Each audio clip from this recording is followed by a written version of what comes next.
Sim? Bom, então deixa eu Sim, professora.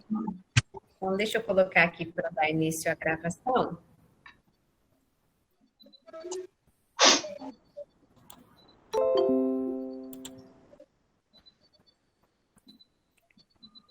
Peraí, não está começando.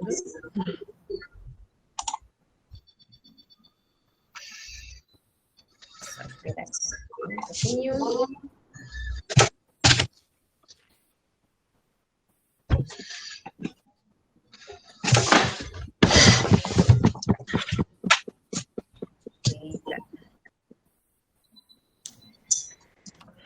Peraí, pessoal, deixa eu tentar parar de gravar, porque eu acho que...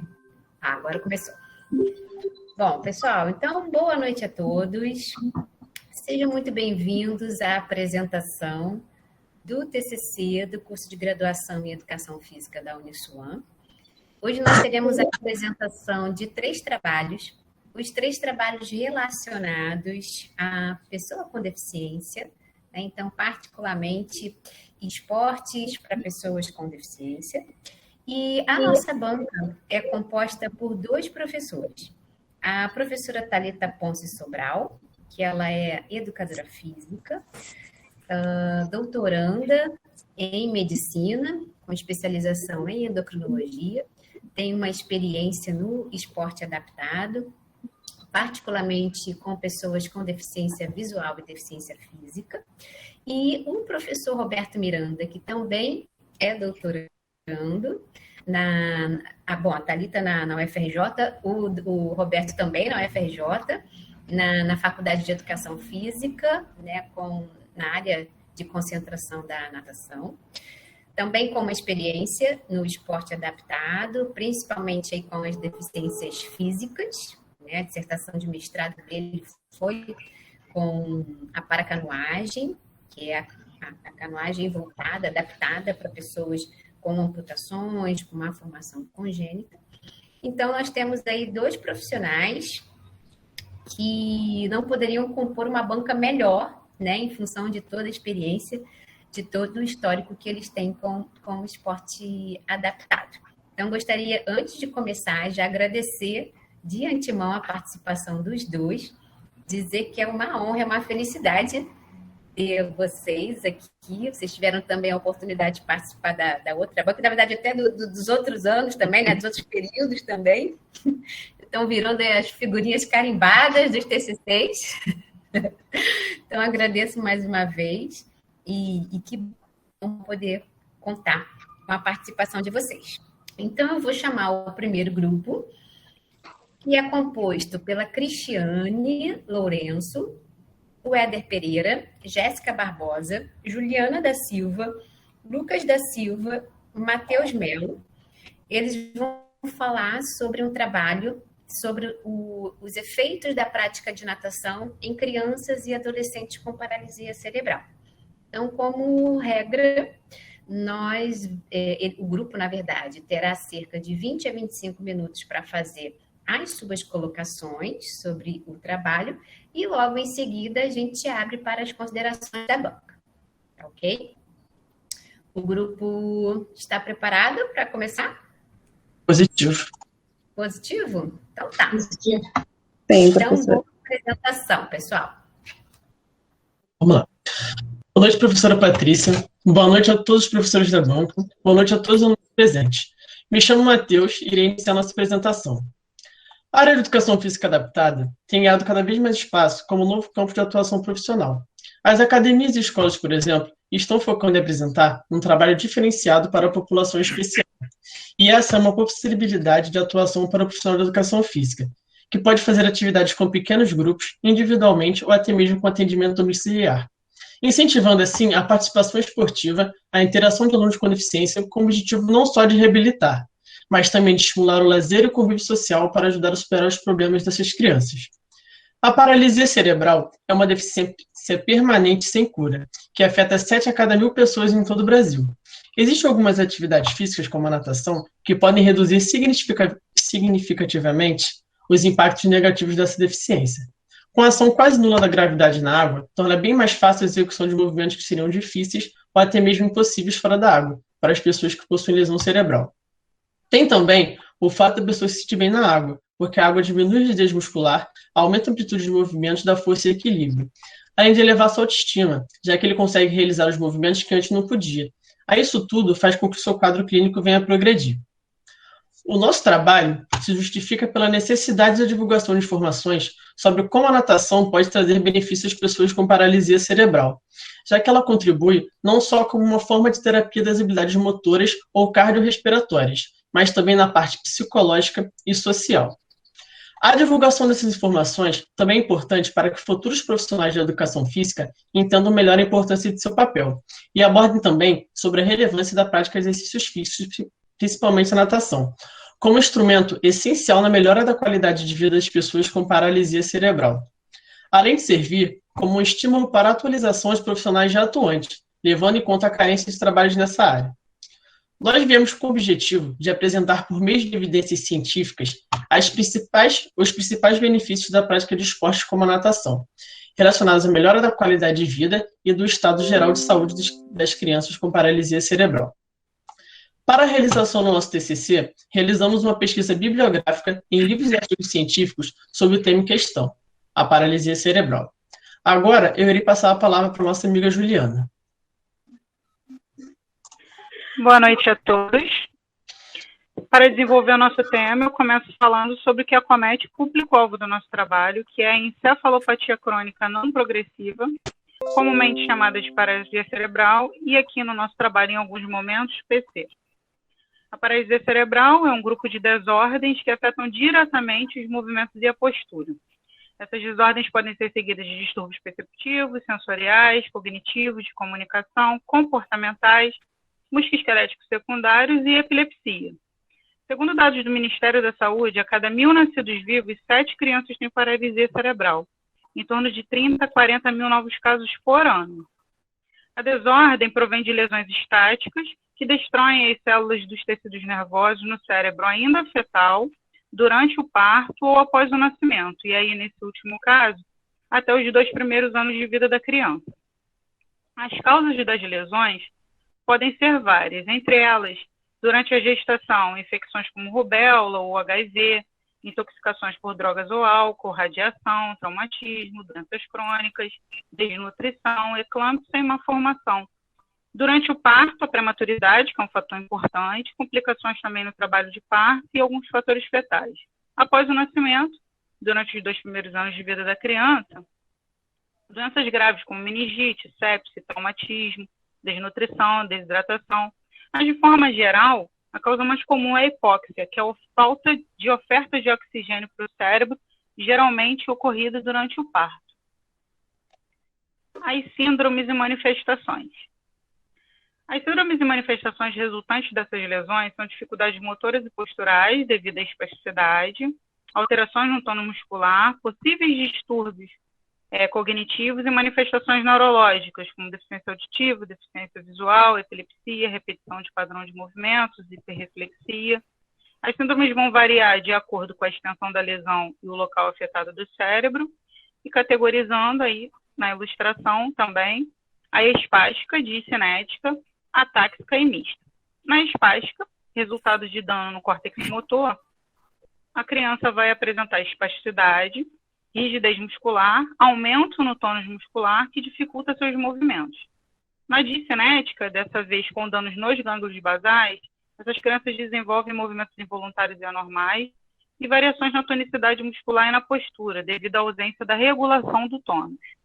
Na atáxica, resultante de danos no cerebelo, afeta diretamente o equilíbrio e ocasiona a falta de coordenação nos movimentos e dificuldades com habilidades motoras finas. A mista é a combinação de 2 ou mais tipos associados a danos em várias áreas do cérebro. A gente ainda tem a hipotonia, que geralmente ocorre nos casos atáxicos, que resulta também na falta de controle postural e dificuldade para vencer a gravidade. E além dessas síndromes características, as crianças podem desenvolver patologias secundárias, como cardíacas, respiratórias, epilepsia, osteoporose, degeneração articular e dor, devido às suas limitações associadas ao padrão de vida que essas crianças levam, considerando, logicamente, a gravidade de cada caso. Tratamento. A paralisia cerebral não tem cura, porém não é progressiva, e as sequelas osteomusculares podem mudar ao longo da vida. O tratamento objetiva a melhor qualidade de vida da criança, uma melhor funcionalidade e também a prevenção de doenças secundárias. O tratamento ideal é realizado por uma equipe multidisciplinar, composta por vários profissionais da área da saúde, como, por exemplo, pediatras, neurologistas, ortopedistas, profissionais de educação física e etc. Importante frisar que os pais ou cuidadores de uma criança com limitações crônicas também necessitam de assistência e orientação para que eles compreendam a situação, o potencial da criança e saibam lidar com as dificuldades, possíveis sentimentos de culpa, negação, tristeza e etc. E agora eu passo a palavra para o nosso amigo Éder. Boa noite a todos. Eu vou falar sobre a natação, começando sobre o contexto histórico. A natação, né, ela está presente na busca do homem pela sobrevivência desde os tempos remotos, né? Seja na busca por alimentos ou em fuga de algum perigo em terra. Nós não conseguimos identificar a origem da natação como prática corporal. Porém, por volta do século XIII a.C., os japoneses e chineses eles já realizavam exercícios aquáticos, parecidos com uma prática médica, parecidos com a hidroterapia, né? Os romanos, eles davam tanta importância para a natação que quando queriam se referir a uma pessoa mal educada, eles diziam o termo não sabe ler e nem nadar. O filósofo grego Platão afirmava que os indivíduos que não aprenderam a nadar não podiam ser considerados educados. Agora, falando um pouco da cultura germânica, os germânicos acreditavam que com águas geladas era possível ganhar resistência. Com isso, eles pegavam seus filhos e banhavam em águas geladas, acreditando que essas crianças cresceriam mais resistentes. Aqui no Brasil, segundo o Comitê Paralímpico Brasileiro, os vários estilos de natação que a gente conhece vieram dos estilos praticados pelos indígenas da América e também da Austrália. E a natação foi oficializada aqui no Brasil em 31 de julho de 1897. E em 1914, ela passou a ser controlada pela Confederação Brasileira de Desportos Aquáticos, conhecida como CBDA, né? E em 1935, olha só, mais de 20 anos depois, foi quando as mulheres começaram a participar oficialmente das competições aquáticas. Falando um pouco sobre os métodos da natação, em 1949, James Macmillan ele inicia o método Halliwick, na Halliwick School, em Londres, Inglaterra. Este método tem como objetivo o trabalho da natação para deficientes físicos. E ele é muito utilizado para iniciantes da natação. Ele também ajuda no controle do sistema respiratório e até nos ensinamentos básicos do nado. E esse método ele é dividido em 10 etapas, conhecido como programa de 10 pontos. Eu vou falar somente 3, para eu não me prolongar muito no tempo, tá ok? O primeiro é a adaptação mental, que é passar a confiança na água para o aluno. Depois é o desligamento, que o aluno se torna mais independente na água. E temos também a rotação horizontal, que é rolar o aluno de decúbito ventral e decúbito dorsal. Falando agora sobre o papel do profissional de educação física na natação, o profissional de educação física ele deve despertar o prazer do aluno na atividade para que ela seja aplicada de uma maneira bem descontraída e segura. E 2 fatores são primordiais para o sucesso e bom resultado da natação, que são a paciência e o amor.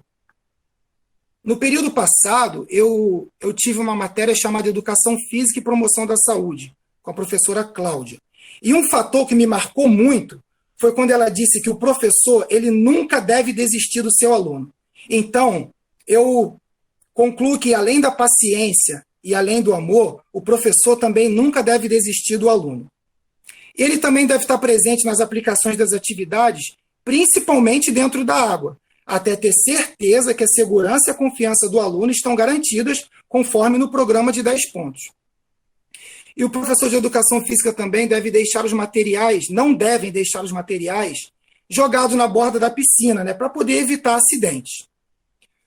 Falando um pouco sobre a participação de pessoas com deficiência nas Paralimpíadas, assim, falando do Brasil, Em 1980, na Holanda, o Brasil começa a participar com seus representantes na natação paralímpica. E em 1996, nos Jogos Paralímpicos de Atlanta, o Brasil obteve a sua primeira medalha de ouro, que foi conquistada nos 50 metros borboleta com o atleta José Afonso de Medeiros. E após a divulgação das Paralimpíadas de Sydney, que foi em 2000, e Atenas, que foi em 2004, o esporte paralímpico ele se tornou muito mais procurado e se popularizou mais. Nosso maior atleta paralímpico, né, o Daniel Dias, que ele se tornou o maior medalhista paralímpico com 24 pódios.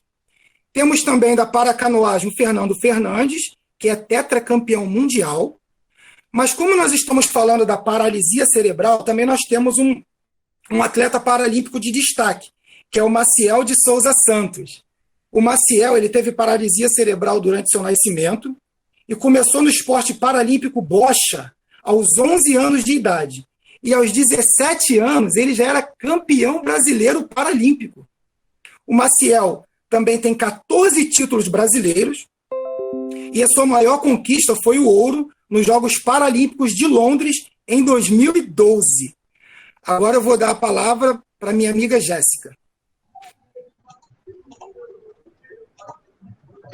Boa noite a todos. A partir de agora, nós associaremos a paralisia cerebral com a natação. Nós já sabemos, né, que a prática de atividade física regularmente é extremamente importante na nossa vida.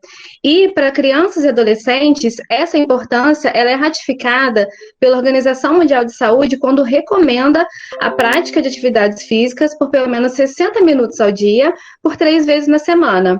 Porém, quando nós direcionamos essas práticas para crianças e adolescentes com paralisia cerebral, além das dificuldades e das limitações associadas à própria deficiência, podemos citar também a falta de estrutura ou acesso aos meios de transportes, e até mesmo, né, a falta de conhecimento dos próprios pais ou responsáveis da importância da prática do exercício físico e dos seus benefícios. Como na paralisia cerebral ocorre a falta de oxigenação no cérebro, milhares de células nervosas são perdidas. E mesmo que não seja possível a regeneração ou cura das células que restaram, é necessário que sejam aplicados estímulos para que elas possam atingir o seu máximo funcionamento e aumentar a potencialidade do indivíduo com paralisia cerebral, melhorando, assim, as suas funções motoras e auxiliando na redução de patologias. E para o desenvolvimento das qualidades físicas, a prática de exercício físico de fortalecimento muscular, treinos aeróbicos ou de ambos, apresenta uma melhora significativa nas valências físicas. Porém, esses exercícios, quando realizados no solo, aumentam a possibilidade de lesões, que, por outro lado, tem um risco minimizado quando a prática é realizada no ambiente aquático, devido, né, à ação quase nula da gravidade na água. E mesmo apesar da falta de mais estudos sobre os efeitos da natação como meio reabilitador para crianças e adolescentes com paralisia cerebral, as evidências que existem comprovam a eficácia terapêutica dessa prática, a partir dos diversos benefícios que puderam ser observados nos estudos analisados, como, por exemplo, na redução das doenças secundárias, né, que podemos citar a fadiga, a redução de doenças pulmonares, doenças crônicas, a degeneração articular ou a alteração no tônus muscular, patologias cardíacas, a depressão, além de contribuir para a inclusão social, né, através da melhora na autoestima, na dignidade e também no estímulo pela ambição, né, pela autossuperação, porque a natação ela permite que a pessoa ela tenha uma experiência de liberdade, ela fica livre da cadeira de rodas, sem o auxílio de muletas ou próteses, e podem experimentar o prazer da autonomia, né, o que acaba gerando mais força de vontade e motivação para tentar realizar as atividades, romper as barreiras e também superar os obstáculos, né?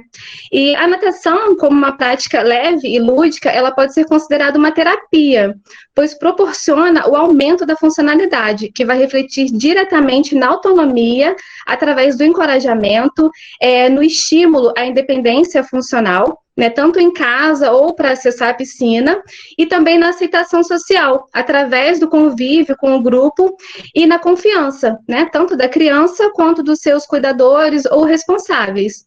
Agora eu passo a palavra para o meu colega Lucas, que vai dar continuidade. Bom, boa noite a todos, professora Patrícia, professores da banca. Então, após todo o estudo feito em nossa pesquisa, né, nós trouxemos um estudo de caso para ratificar os benefícios da natação para as pessoas com paralisia cerebral. E trata-se de um relato obtido num artigo publicado em março de 2009, que se chama Natação como Tratamento Alternativo para Crianças Portadoras de Paralisia Cerebral, um estudo de caso, onde o termo, né, portador ainda era muito utilizado nessa época, porém, atualmente, o termo correto é pessoa com deficiência. E eles utilizaram como modalidade de pesquisa um estudo de caso com uma adolescente de 12 anos que tinha paralisia cerebral, né? E como ferramenta ou coleta desses dados, foi utilizada a observação sistemática, que é um método utilizado para compreender como funciona uma determinada atividade ou tarefa, né? E com essa técnica é possível observar as etapas do processo, as ferramentas utilizadas, né, as dificuldades que aparecem, as conversas e o estudo do trabalho em si. E foi feita uma entrevista de perguntas abertas com a responsável da adolescente, evidenciando, transcrevendo os relatos de antes e após o estudo, né. No roteiro da entrevista, continha perguntas referentes à percepção da paralisia cerebral, acompanhamento médico, quadro clínico atual e sobre a atividade da natação. E, além da entrevista, foi realizada uma intervenção pautada em atividades físicas e psicomotoras, né, realizadas no ambiente aquático durante um período de 1 ano. Então, para analisar todos esses dados coletados, as informações foram organizadas por categoria, para poder facilitar a observação desses resultados, né.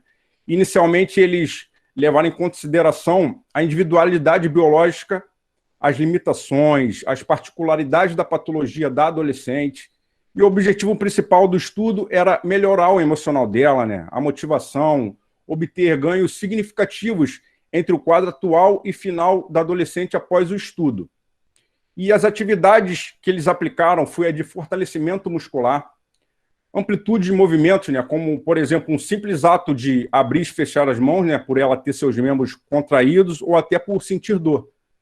A melhora da postura e também teve atividades recreativas. Porém, algumas dessas atividades não puderam ser realizadas devido às limitações da adolescente, né? Mas, em meio a toda essa dificuldade, limitações, foi perceptível o prazer da adolescente em fazer, ou pelo menos tentar, né, executar aquelas atividades. Ela demonstrou garra, vontade, motivação, onde a mãe da adolescente relata que, após todo o esforço, né, aquele simples ato de abrir e fechar as mãos já era possível, pois a adolescente já havia conseguido, né?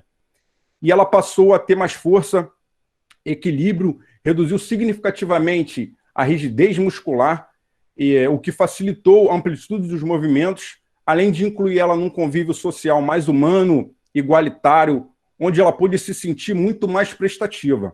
E é isso que reforça a importância da natação para as pessoas com paralisia cerebral. Eu vou passar a palavra agora para minha amiga Cristiane dar continuidade ao nosso trabalho, tá bom, pessoal? Boa noite.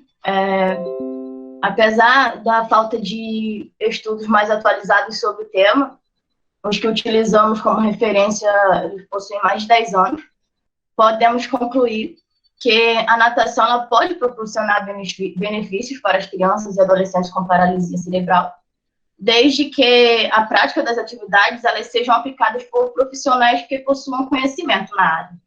Os benefícios observados contemplam desde mudanças físicas e fisiológicas, ou seja, contribui para a melhora na mobilidade, capacidade motora, cardiorrespiratórias, até sociais, para a inclusão e estímulo para o desenvolvimento de habilidades. Nós, como futuros professores, somos elementos fundamentais no âmbito da natação, considerando que cabe a nós orientar corretamente, encorajar e criar possibilidades para que as crianças com paralisia cerebral elas possam superar barreiras e atingir o seu máximo desempenho E com isso, né, é necessário que, além de conhecermos todos os benefícios que a prática da natação ela proporciona, precisamos estar sempre estudando como forma de atualização para que as aulas elas se tornem mais seguras, que é muito importante, além de lúdicas, para se tornar a hora mais legal do dia dessas crianças, desses adolescentes.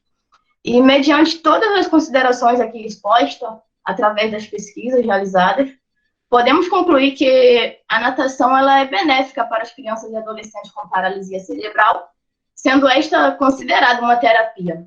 Eu vou estar passando agora para a minha colega Juliana. Para que um homem tenha êxito na vida, Deus lhe concedeu 2 recursos, educação e atividade física. Não separadamente, um para a alma, outro para o corpo, mas para estarem juntos. Com estes 2 recursos, o homem pode alcançar a perfeição. Platão. E aí, após a conclusão do nosso trabalho acadêmico, eu retorno aqui para falar mais um pouco sobre os benefícios da natação para crianças e adolescentes com paralisia cerebral, só que dessa vez não como uma futura professora, mas como um familiar de uma criança com PC. Eu, Juliana, sou madrasta do Isaac e, com a permissão do pai dele, eu vim falar um pouquinho sobre a nossa experiência.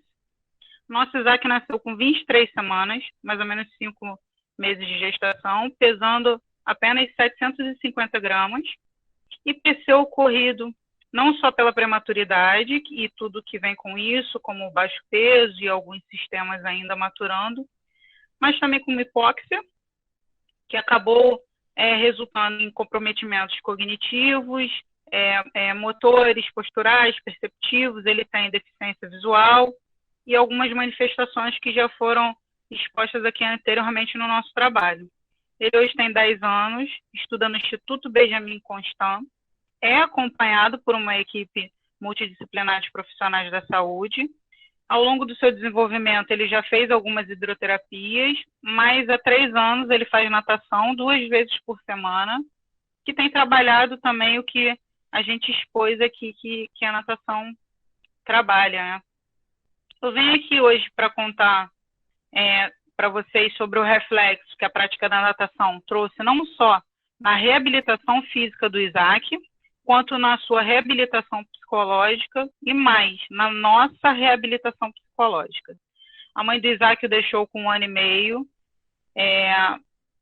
Ele, durante a madrugada, teve uma crise convulsiva, onde ele broncoaspirou alguns fluidos e ele acabou passando um tempinho no hospital. Ela deixou ele nessa época e alegou que ela não tinha condições psicológicas de criá-lo. É mais ou menos nesse tempo que eu entro na vida deles. Então, eu posso acompanhar esse dia a dia já há um tempinho, mais de perto, que é de muitas batalhas, mas também de muitas vitórias até aqui. Para o Isaac, a natação não é mais uma daquelas terapias chatas que são tão necessárias, mas que para ele geralmente causam muita dor, principalmente depois das cirurgias pela qual ele passa. O Isaac é extremamente feliz na água, e durante um tempo ainda fora dela, ele fica muito mais bem-humorado, ele toma melhor os remédios, ele se alimenta melhor.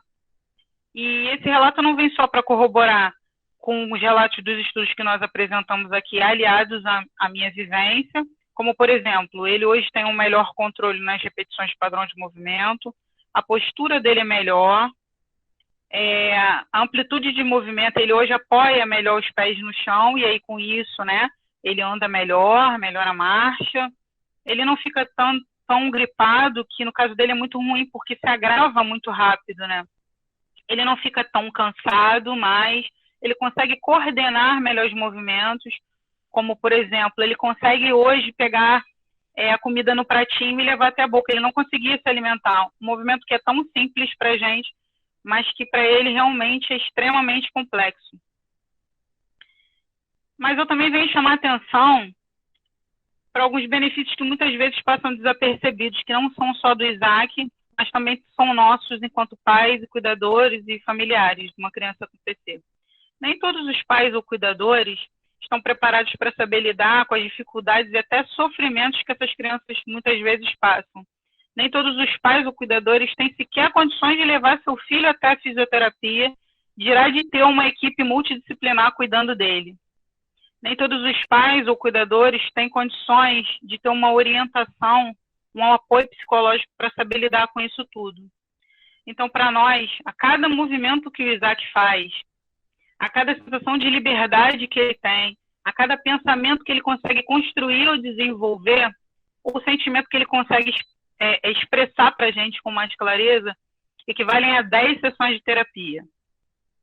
Eu contei isso tudo para vocês não só para que vocês tenham uma proximidade maior, né, do dia a dia de uma criança com paralisia cerebral, mas para que também nós, quanto futuros professores, tenhamos em mente que a cada aula dada, a cada resultado obtido, ainda que seja mínimo ou que às vezes a gente não consiga observar no primeiro momento, nós não cuidamos só da criança, nós estamos cuidando de toda a sua família, que nós, quanto futuros professores, e aí dessa vez puxando um pouquinho sardinha para o nosso lado, nós, futuros professores de educação física, temos a oportunidade de proporcionar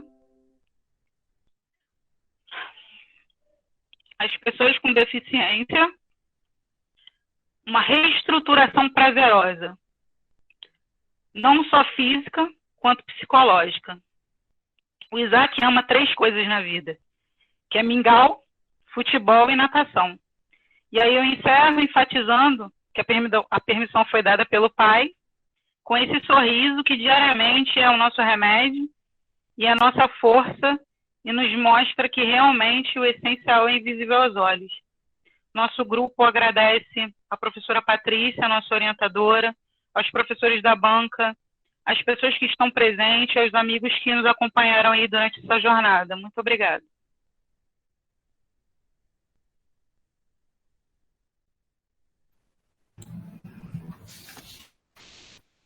Muito bom, parabéns. Parabéns ao grupo. Peraí que eu acho que...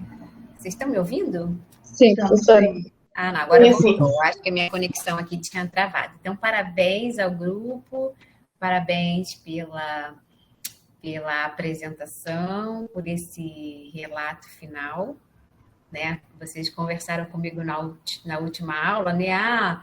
Vai passar um pouquinho do tempo. Eu falo, não tem o menor problema, né? Eu acho que a gente trazer a teoria, a prática, né? E quando essa prática faz parte do nosso dia a dia, o nosso trabalho fica mais palpável, né? Então, parabéns pelo Isaac, parabéns por toda a dedicação da família com ele, tá bom? Obrigada. Bom, então vamos lá. Então, vou passar a palavra primeiramente para a professora Thalita Ponce, para fazer as suas considerações. Ladies first, né? Bom, gente, primeiro queria agradecer, Patrícia, pelo convite, a oportunidade de estar aqui, de participar dessa banca, né, de acompanhar os trabalhos que estão formando novos profissionais de educação física, que para mim é uma honra, né? É uma alegria, até porque, apesar dos desesperos, eu ainda acredito que a nossa educação física tem muito para oferecer de positivo, muita coisa boa pela frente. Juliana, quase não consigo falar, menina?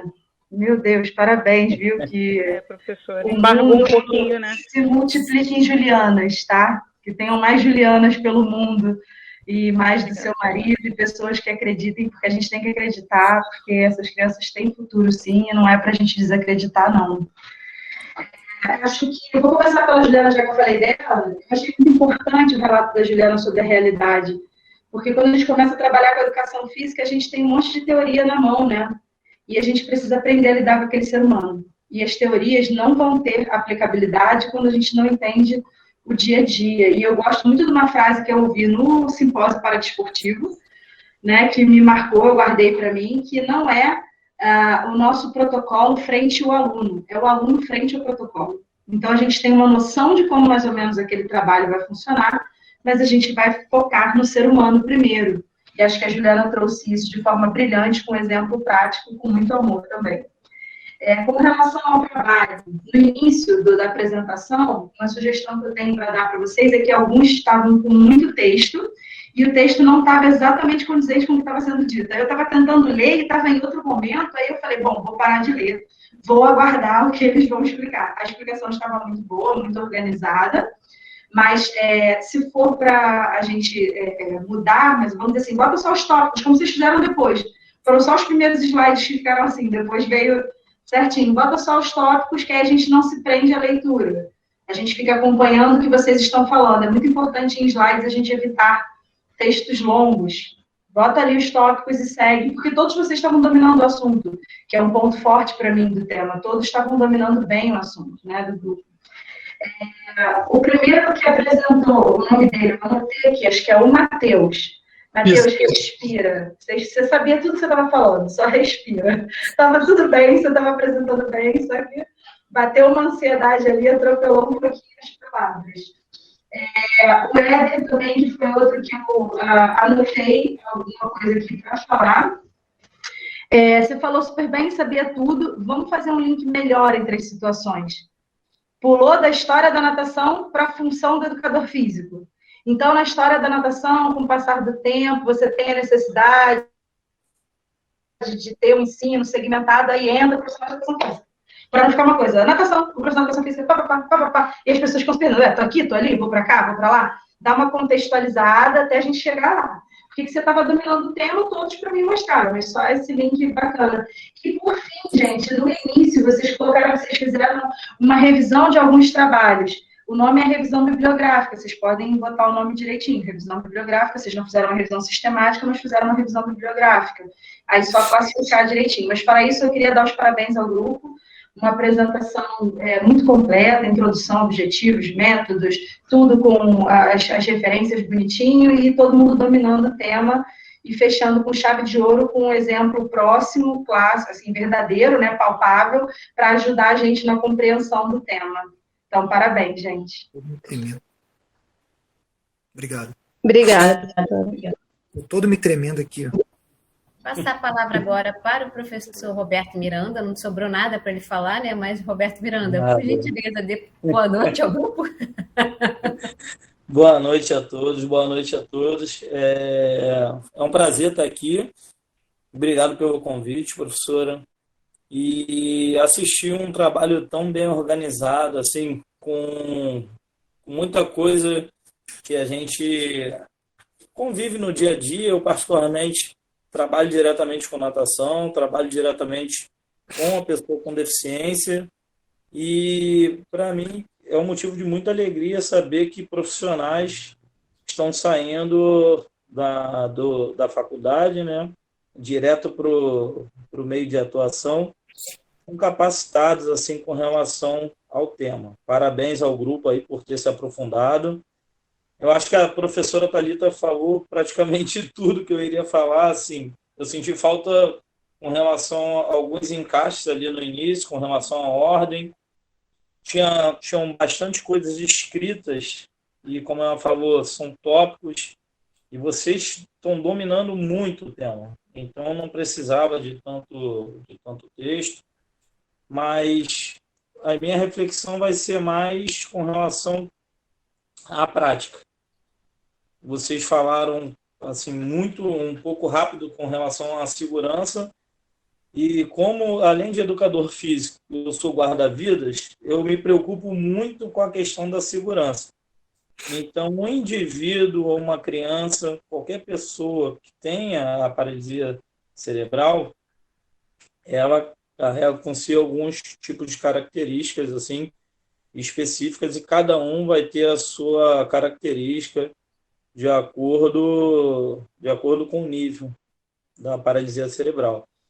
E eu gostaria de saber assim do grupo, se vocês estivessem atuando com crianças com paralisia cerebral diretamente com a natação, quais seriam os cuidados durante a aula de vocês, pensando nas características da deficiência com relação à perda de equilíbrio, com relação à hipotonia, com relação a distúrbios cognitivos, quais cuidados vocês tomariam ali durante a aula de vocês para evitar possíveis riscos de afogamento?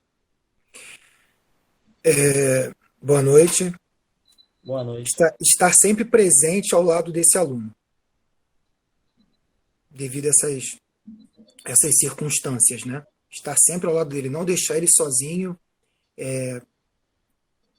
Somente assim, quando ele estiver muito seguro daquilo que ele está fazendo, mas tentar sempre estar ao lado dele ou então próximo a ele, na minha concepção.